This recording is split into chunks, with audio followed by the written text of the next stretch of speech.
Hi everyone, welcome back to my channel, Everything Educator Related. If you are about to take the FTC Exceptional Student Education exam soon, you are in the right place. I'm just here to explain Competency 1, Skill 1 to you.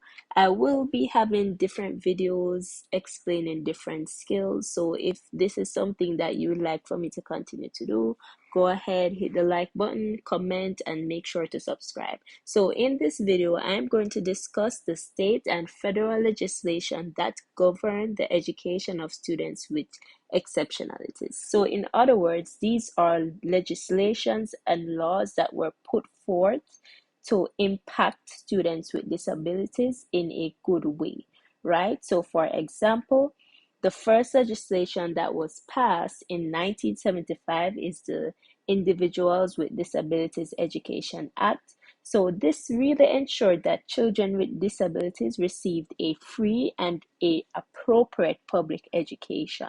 In other words, they call it FAPE. So it basically tells or makes schools aware that students with disabilities should be receiving a free, appropriate, and public education, that they should be appropriately evaluated, they should be given an IEP, which it stands for Individualized Education Plan, they should be placed in the least restricted environment as possible. Students should be able to parents should be able to participate in their students' education, and they should be given procedural safeguards. Parents should be given procedural safeguards. So that's the first law. It's very important. And this was passed in 1975. This is like the foundation of laws for students with disabilities, right? And then for the next one, you have the Section 504 of the Rehabilitation Act of 1973. Now, this basically prohibits discrimination based upon disability, right? So it requires schools to provide accommodation to students with disabilities to ensure that they're having equal access to education. So it requires and ensures that school provides students with appropriate services. So, for example, if the student needs certain services such as a bus services required to come to school, or if they need occupational therapists, stuff like that, right? And then the next one is the ADA, which stands for the Americans with Disabilities Act. So this was enacted in 1990, and this prohibits discrimination on the basis of disability in areas such as public accommodations, employment, and services provided by state and local government. So, for example, students or people with disability overall should not be denied public services such as public transportation and so forth in a public area or public setting. So that law was responsible for that. So for example, they should be able to get hired and basically receive the same services as typical people. Another example would be, you ever see those ramps? So, for example, people with wheelchairs, public places should have ramps to help, those people to be able to can, go up, not use the stairs, but be able to go get to the top. All right, next is the Every Student Succeeds Act. This is what was passed in 2015. This is another legislation which was reauthorized and replaced the previous version of the Elementary and Secondary Education Act, which was also known for the No Child Left Behind. You must have heard of those laws before. This is the most current one that had replaced those two in 2015. So this basically ensures that all students have access to a high quality education and provides states with more flexibility in designing their own accountability systems. So that has to do with like how students are assessed or assessments overall. Now, those were the federal legislations. Now are the case laws that impacted the area of special education. So if the first one is the Brown versus Board of Education. So basically, there was a girl that was named Linda Brown. Her parents, along with 12 other parents, sued the Topeka Board of Education on behalf of their 20 children who were turned away from the white populated schools. And this school was closer to their home, so they found it very unfair that their children have to go that far where they could instead go to a school that was closer to them. So the Brown decision by the U.S. Supreme Court laid the groundwork for challenging discrimination and racial segregation in education, including that against students with disabilities as well.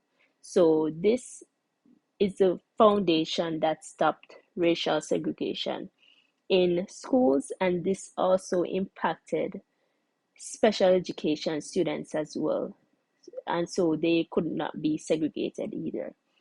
And then the other law is the Pennsylvania Association for Retarded Children versus Commonwealth of Pennsylvania 1972.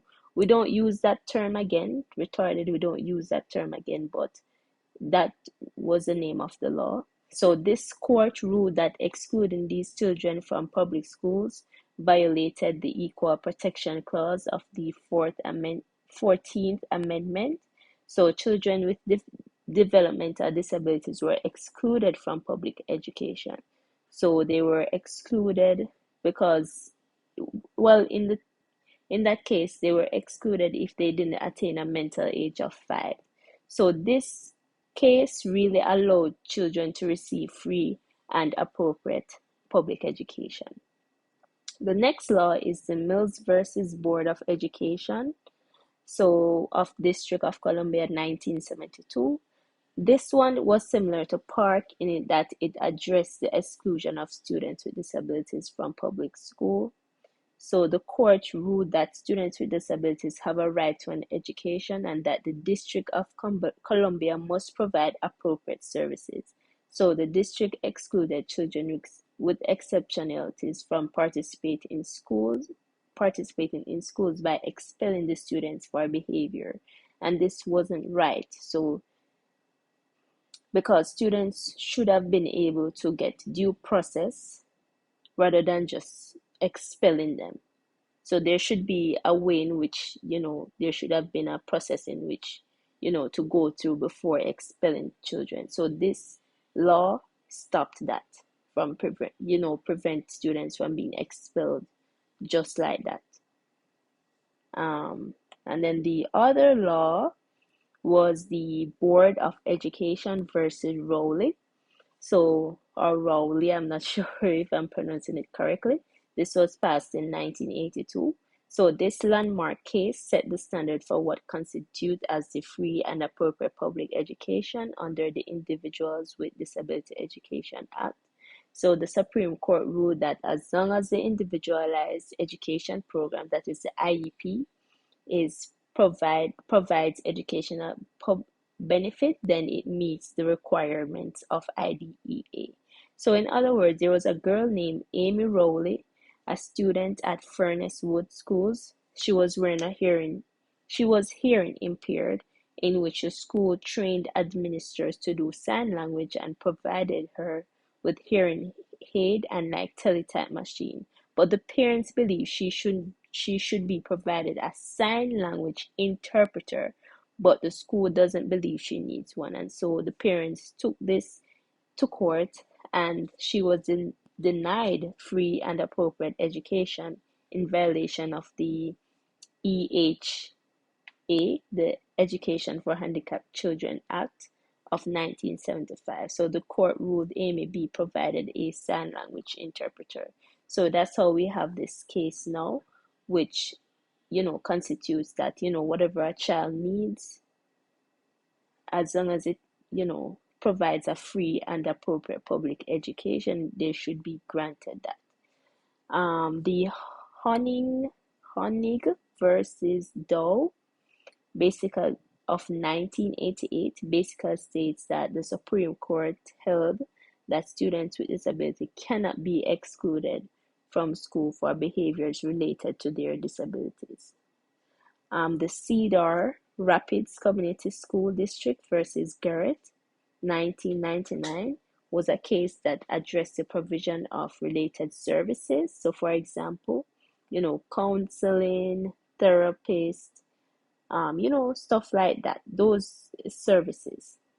The Supreme Court ruled that school must provide necessary medical services such as nursing services to allow students with disabilities to be able to attend school. So on that note, that was my short video explaining competency 1 skill 1. I hope you liked it. Go ahead and subscribe to my channel. Leave a like, leave a comment, and if you need more of these videos, just short clips explaining different skills, go ahead and comment. Thanks for watching. See you on the next